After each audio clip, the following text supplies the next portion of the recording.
today I'll be talking about effective communication with families. Now, there are different places that you're going to be seeing families, like visits to the students, IEP meetings, Lifescape events like the mall walk or off the fridge, birthday parties for the student in the communities, or holiday parties. Now, when communicating with families, it's important to convey an attitude of acceptance, respect, and as much as possible, understanding the differences between home and school life. Keep it professional. Be careful not to judge, because we don't know what is actually going on at home. It's also important to remember to keep the conversation professional with residential staff when they come to the classroom to get students after school. A lot of the same information will need to be communicated to the residential staff, such as how the student's day was, if their nails needed to be trimmed, etc. Now, there are different approaches to understanding differences between the school and the home life. You can compare the schedules, like school is from 9 to 3:30 Monday through Friday, with days off and breaks throughout the school year. Day students may be home during time off from school. And some residential students go home throughout the school year, and others do not. Also, consider the issues families face at home. They may have the insurance claims, medical costs, health problems, social stigmas, lack of acceptance, sibling rivalry, neighborhood problems, etc. And the list could go on and on.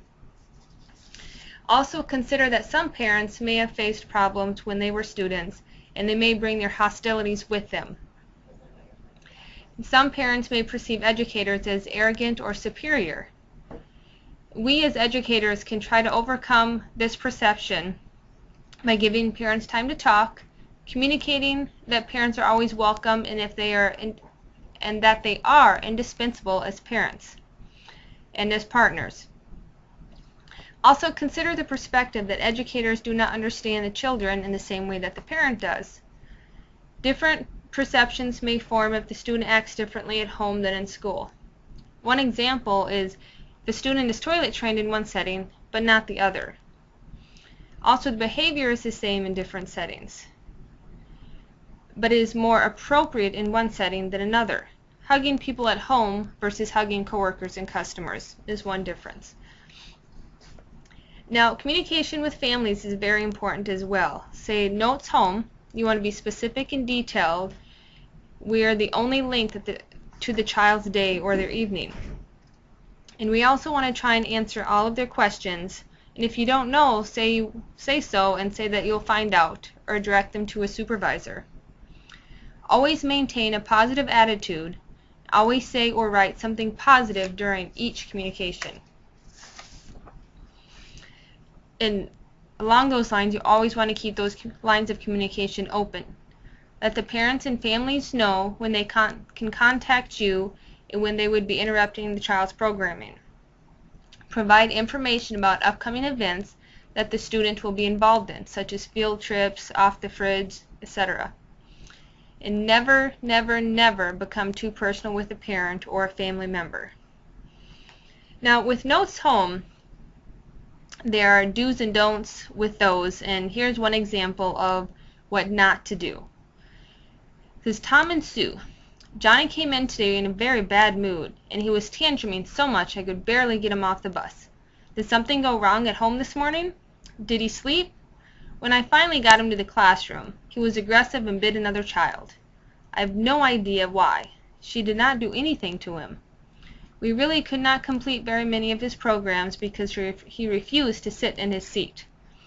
At lunch, he was with another staff. Johnny was okay in the library, but had a tantrum when asked him to get out of the pool. You can call her right back if you want to. Vicky. Now that is what you do not want to say. Here is a much better way to approach it. Dear Mr. and Mrs. Smith, Johnny had a good day today, even though it started off a little rough. His morning activities and teaching sessions showed improvement. 80% in matching, 60% in color ID, up from 30%. Yay, Johnny! Although he went down a bit in appropriate sitting. He ate all of his lunch, even the vegetables. When we asked him if he wanted more, he signed no independently. Johnny had library and pool in the afternoon. He got out of the pool with only a 30-second tantrum, Wow. Aggression was mainly hitting staff and occurred only in the early morning, and when directed to get out of the pool, all of the rest of the day he was fine. During the early morning, Johnny did bite a classmate, but it did not break the skin. The child is fine. Any questions, just write or call. Have a great night.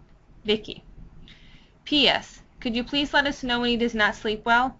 We want to see if that is what is affecting his difficult mornings. Now I'm sure you can see that that would be a much better way to communicate, because you're telling them all of the positive things that happened, but also throwing in, letting them know that there were some things that are still being worked on. Now, some of the things to avoid when communicating with parents is you want to avoid blaming statements. If only you would have, things like that. Stay away from shoulda, woulda, coulda. Don't compare one student to another. And do not assume that messages are understood. Invite questions. And avoid the phrase, I understand how you feel. Because, most of the time we probably don't. Now, some last things to remember is that we are not the parents of these children.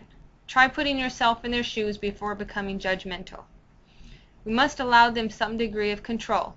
Diets, vitamins, medical appointments, and other therapies must be respected. Keep in mind that the parents may feel conflicted, and we are many times more effective with your children than they are. This can be very difficult on a parent.